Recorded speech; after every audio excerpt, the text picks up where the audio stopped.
Assalamualaikum Bapak dan teman-teman sekalian. Kami dari kelompok 8 dengan saya sendiri Indira Salsabila dengan rekan saya Syarifah Ani. Terima kasih atas waktu dan kesempatan yang diberikan kepada kami untuk berbagi informasi penting mengenai kiprah tradisi pemikiran Said Muhammad Alawi, Al-Maliki Al-Hasani dan Al-Habib Umar bin Hafiz dalam bidang pendidikan serta relevansinya dengan permasalahan kontemporer. Yang pertama ada profil singkat Said Muhammad Alawi Al-Maliki Al-Hasani.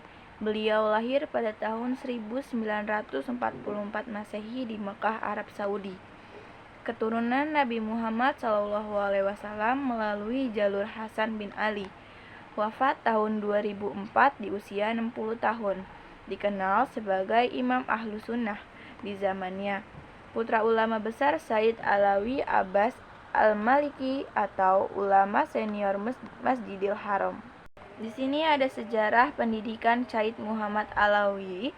Yang pertama, beliau menuntut ilmu dari ayahnya sendiri sejak kecil. Yang kedua, belajar dari ulama-ulama termuka di Masjidil Haram.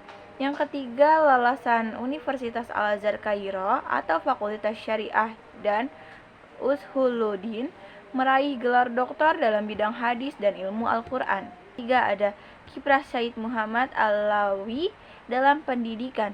Yang pertama, mendirikan madrasah Dar al-Ulum al-Diniyah di Mekah. Yang kedua, mengajar di Masjidil Haram selama bertahun-tahun. Yang ketiga, menulis lebih dari 100 kitab dalam berbagai disiplin ilmu Islam. Yang keempat, ada membimbing ribuan dari seluruh dunia. Yang ketiga, mengembangkan metode pengajaran moderat dan eksklusif. Di sini, yang keempat ada tradisi dan metode pengajaran Said Muhammad Alawi. Yang pertama, ada mengutamakan sanad keilmuan atau transmisi ilmu. Yang kedua, menggabungkan metode klasik dan modern. Yang ketiga, menekankan pemahaman tekstual dan kontekstual. Yang keempat, ada mengutamakan dialog dan diskusi atau bukan hanya satu arah. Yang kelima, ada pendekatan tasawuf berorientasi syariah dalam pendidikan. Di sini ada pemikiran Said Muhammad Alawi dalam pendidikan. Yang pertama ada wasatiyah atau moderasi sebagai prinsip utama. Yang kedua ada pendidikan harus memadukan ilmu dan amal. Yang ketiga ada harmonisasi antara syariah, akidah, dan tasawuf. Yang keempat pentingnya adab, etika sebelum ilmu. Yang kelima mengajarkan toleransi dan menghormati perbedaan. Selanjutnya akan dilanjutkan oleh rekan saya yaitu Syarifah Ani. Kepada Syarifah Ani saya persilahkan.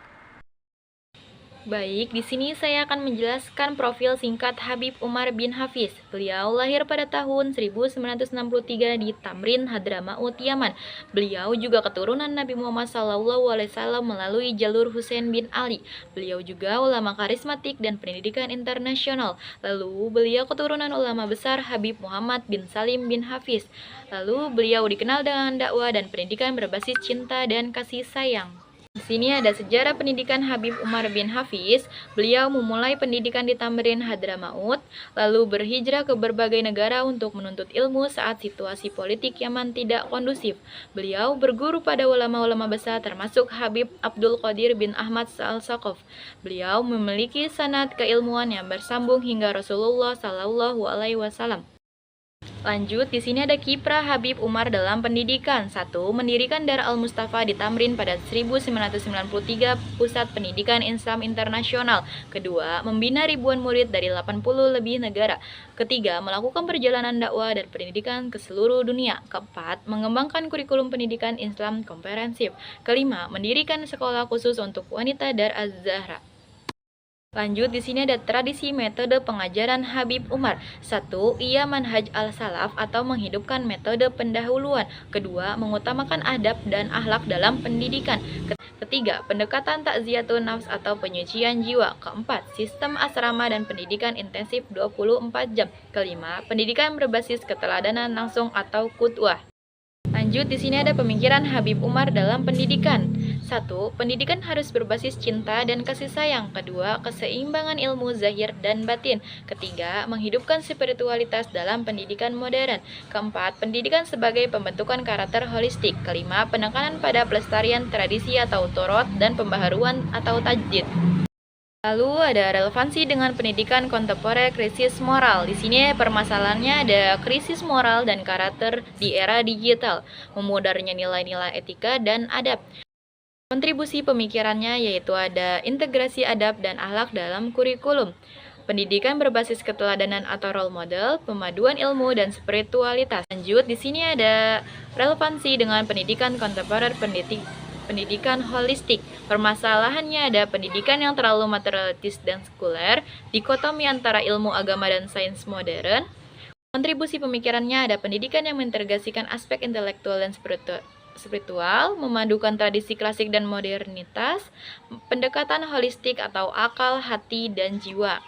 Lanjut, di sini ada relevansi dengan pendidikan kontemporer, metode pengajaran. Permasalahannya ada pendidikan yang berorientasi hasil dan hafalan, kurangnya aspek experiential learning.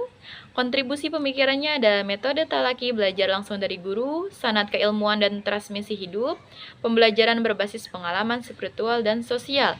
Lanjut, di sini ada relevansi dengan pendidikan kontemporer globalisasi. Permasalahannya ada erosi identitas, kultur, dan nilai lokal, tantangan mempertahankan tradisi di era global. Kontribusi pemikirannya ada model pendidikan yang mempertahankan otentisitas tradisi, mengembangkan identitas yang kokoh namun terbuka, dakwah dan pendidikan lintas budaya. Baik, kesimpulannya, 1. Sayyid Muhammad Alawi dan Habib Umar menawarkan model pendidikan integratif. Keduanya menunjukkan bahwa tradisi klasik dapat relevan di era modern. Lalu, kontribusi pemikiran mereka dapat menjadi solusi alternatif untuk permasalahan pendidikan kontemporer.